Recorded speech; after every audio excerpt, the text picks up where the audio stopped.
How the liver metabolize fat. The liver is a vital organ that plays a key role in fat metabolism. It is responsible for breaking down fats, storing them, and releasing them back into the bloodstream as needed. The liver can metabolize fats in two ways. Beta oxidation. This is the process of breaking down fatty acids into smaller molecules that can be used for energy. The liver uses beta oxidation to metabolize fats that are ingested in food, as well as fats that are produced by the body.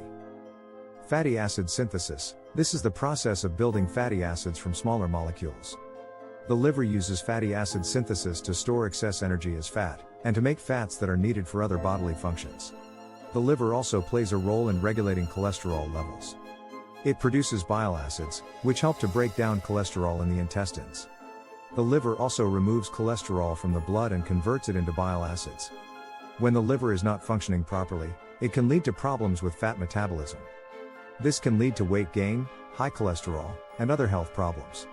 Click on the link in the description to watch a short video on how thousands of people are losing weight and healing their liver. They are doing this without exercise or changing their eating habits.